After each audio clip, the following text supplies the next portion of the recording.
Untuk kita memperhalusi berkenaan norma baharu SOP keselamatan sektor perkilangan ini, kita persilakan tetamu kita, Datuk Dr. Sharifuddin Musa ke studio. Selamat pagi Malaysia. Apa khabar? Sila. Okey. Pertama kali di studio kami hari ini? Ya, Sebelum kita datang.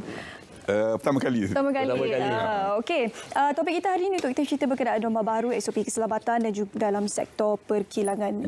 Terlebih dahulu mungkin kita boleh ceritakan dan juga perkongsian daripada Datuk sendiri bagaimana sebenarnya pengalaman dan juga cabaran yang perlu dilalui oleh pihak Datuk sendiri apabila tempoh PKP diumumkan oleh kerajaan bermula 18 Mac lalu. Apa perkara pertama yang difikirkan oleh Datuk pada ketika itu? Terima kasih atas jemputan pagi ini. Memang pengalaman yang tak dapat dilupakan sampai bila-bila. Antara yang kita suka untuk lupa iaitu dua perkara lah, iaitu penutupan kilang dan juga kaki tangan kita. Apabila kerajaan berkirakan penutup kilang, untuk kita mohon itu bukan satu perkara yang mudah. Kita perlu, sebab ramai yang mohon kebenaran kepada MITI. Jadi pihak kami perlu memerlukan surat sokongan untuk kita jalankan operasi seperti biasa. Jadi alhamdulillah saya adalah vendor WDP untuk Petronas untuk plastik terlasak. Jadi kita dapat surat sokongan daripada Petronas untuk mohon kepada MITI. Jadi Petronas memudahkan kita untuk permohonan MITI. Alhamdulillah kilang kita berjalan macam biasa. Yang kedua iaitu kaki tangan. Apabila kerajaan dah istilahkan duduk di rumah. Jadi semua perlu duduk rumah. Jadi kaki tangan kita nak perlu bawa ke kilang, itu adalah sangat payahlah.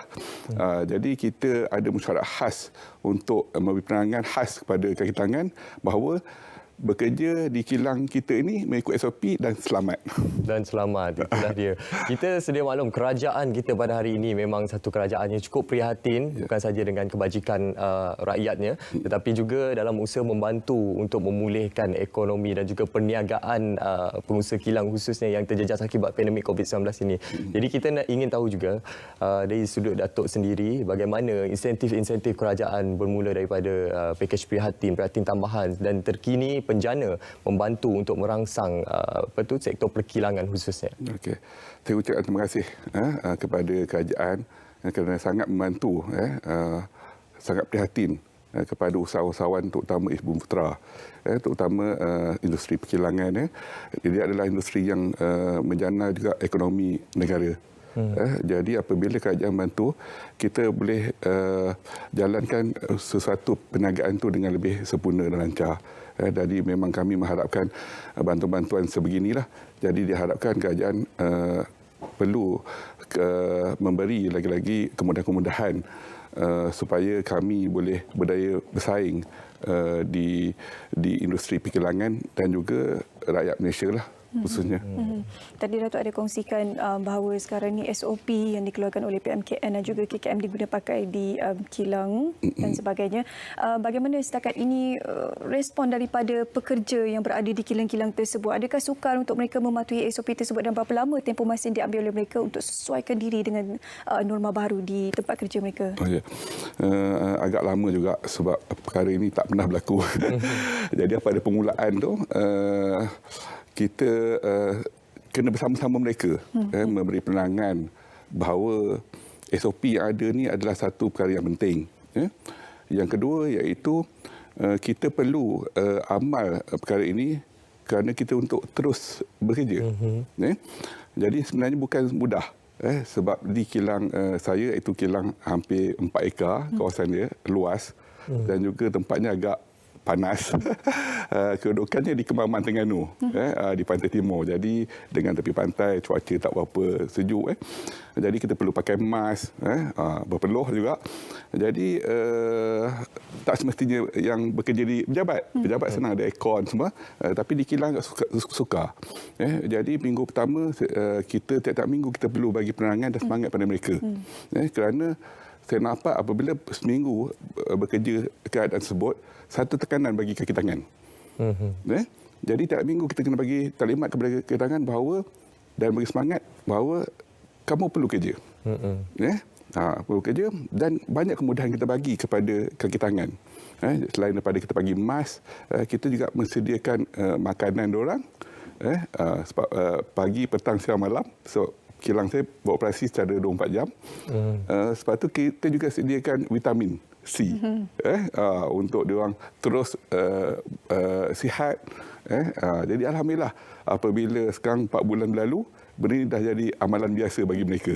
Oh, bagus, banyak inisiatif yang dilakukan. Jadi dalam usaha kita sekarang ni untuk memerangi COVID-19 kan. Ya, peranan majikan memang sangat penting untuk memastikan, untuk menyediakan protokol kesihatan bagi mengelak penularan penyakit berjangkit seperti COVID-19 ini dan juga persekitaran ruang kerja yang selamat.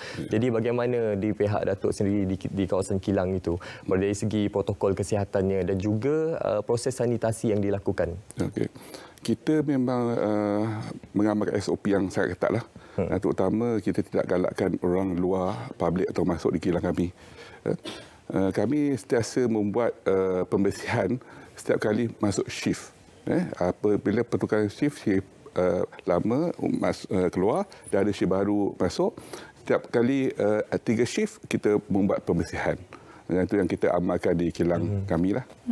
Dan tadi Datuk juga ada kongsikan, ada berikan topeng muka untuk pekerja. Jadi saya yakin sekarang ni sebelum dan selepas PKP, kos pengeluaran itu sedikit berbeza untuk pengusaha kilang sendiri sebab sekarang ini perlu mematuhi SOP, penjarakan sosial, hand sanitizer, cecair pembasmi kuman pastinya disediakan juga oleh pihak Datuk sendiri. Jadi bagaimana sebenarnya Datuk sendiri mengambil masa untuk menyesuaikan diri dengan keadaan baru ini dan bagaimana dari sudut kos dan sebagainya perlu dirancang semula ke macam mana setakat ini? Okey, untuk memang tidak dapat dimaklumkan bahawa kos ini memang agak meningkat. Sebab kita perlu ada kos-kos tambahan iaitu pembersihan, mas muka, lepas tu kita kena sediakan makanan diorang. Tapi yang penting iaitu keselamatan utama dan juga ekonomi negara. Jadi alhamdulillah apabila kerajaan mengeluarkan beberapa dana untuk usahawan kita, alhamdulillah benda tu kita anggapkan dah letak ke tempat yang kedua dah. Jadi alhamdulillah apabila kerajaan melihat perkara tersebut, kilang kita dapat operasi dengan lancar. Jadi sekarang ni pun sudah 100% kaki tangan kita masuk. Jadi pun kita amalkan SOP-SOP yang telah 4 bulan kita amalkan. Jadi Datuk, kita ingin tahu juga berkenaan dengan proses impak terhadap pandemik pandemik COVID-19 ini terhadap operasi kilang, tapi sebentar. Baik, kita kembali ke studio sebenarnya. Betul. Kita gantung sedikit topik kita sebentar tadi. Tadi saya ada sempat bertanya sikitlah kepada Datuk mengenai impak pandemik COVID-19 ini cukup besar sehingga ada kilang ataupun para peniaga terpaksa menutup operasi mereka dan ia menjejaskan aliran kewangan dalam masa yang sama. Jadi pada pandangan Datuk sendiri, apa hikmah yang boleh kita pelajari daripada pandemik COVID-19 ini, iaitu situasi yang tak pernah berlaku sebelum ini? Saya rasa dalam keadaan sini kita kena perlu kreatif lah. Sebab perkara ini ada yang kerajaan mengambil tindakan yang sangat baik, iaitu memulangkan kembali pendatang-pendatang tanpa izin. Jadi separuh tempat tu tidak adalah pendatang izin dan rakyat Malaysia boleh meniaga balik. Pertama. Jadi peluang-peluang itu masih terbuka luas dan cara perniagaan dah berbeza. Betul. Macam dulu kalau kita nak beli bahan mentah harian, kita perlu ke pasar borong atau ke pasar. Sekarang cuma kita telefon, makanan sudah ada di depan mata kita lah. Jadi peluang perniagaan sudah berbeza seperti dululah. Maknanya kalau kita tengok sekarang ni di sekitar Kuala Lumpur sendiri, kalau kita rakyat Malaysia lebih kreatif, iaitu berniaga, terutama berniaga durian contoh. Dulu pergi durian kita pergi pasar Coket, pasar Borong pun kita dapat. Tapi sekarang ni semua daerah sudah ada. Jadi rakyat kita dah kreatif, balik ke kampung, ambil durian, pasarkan sendiri. Jadi direct. Jadi masa direct kita tak ada orang tengah ketika ini. Jadi semua bekerja rajin. Jadi saya harap benda ni kita perlu ambil kesempatan. Dan terutama ucap terima kasih juga kepada Kerajaan Malaysia kerana membantu usahawan kita, rakyat Malaysia, dan bagi diri sendiri iaitu terutama pihak Petronas, pihak juga MITI dan juga DOS yang sentiasa nasihat bagi kita lah kepada usahawan yang kecil ini. Datuk sendiri secara peribadi, sewaktu tempoh PKP itu dilaksanakan, mungkin boleh kongsikan berapa banyak sebenarnya kerugian yang perlu ditanggung dan sekarang ini untuk orang kata tutup kembali, cover kembali kos-kos yang telah dikeluarkan ataupun disebabkan oleh kilang yang tidak berjalan itu, berapa banyak sebenarnya perlu ditanggung oleh Datuk sendiri? Saya ingat memang banyaklah, terlalu banyaklah. Sebab apabila keadaan sudah berubah, suasana pun memang berubah. Maknanya kita kadang tanggung kaki tangan tu iaitu double, tak seperti biasa lah. Iaitu apabila kaki tangan tu dibenarkan bekerja separuh daripada asal. Jadi kita perlu mengadakan satu overtime kepada pekerja-pekerja. Jadi kita kena sediakan kos makanan, kos perubatan dan pembersihan khas, tak seperti pembersihan biasa, iaitu melibatkan kos yang tinggi. Jadi kita pun perlu memanggil pakar motivasi untuk memberi penerangan dan terlimat kepada kaki tangan kita supaya mereka gemar untuk bekerja dalam masa COVID. Sebab memang kita dapat tahu bahawa apabila COVID memang satu tekanan. Orang lain duduk di rumah, tapi separuh yang bahagian tu perlu bekerja. Jadi itu satu tekanan yang sangat dahsyatlah. Yang penting banyak sebenarnya usaha yang diambil oleh pengusaha kilang sendiri. Jadi anda tidak perlu takut. Yang penting kita perlu jaga diri kita sendiri dan pastikan tahap kesihatan yang betul-betul optimum ketika anda berada di luar sana. Terima kasih kepada Datuk Dr. Sharifuddin Musa selaku pengusaha kilang bersama kami hari ini. Sama-sama. Berkongsi berkenaan topik norma baru SOP keselamatan sektor perkilangan.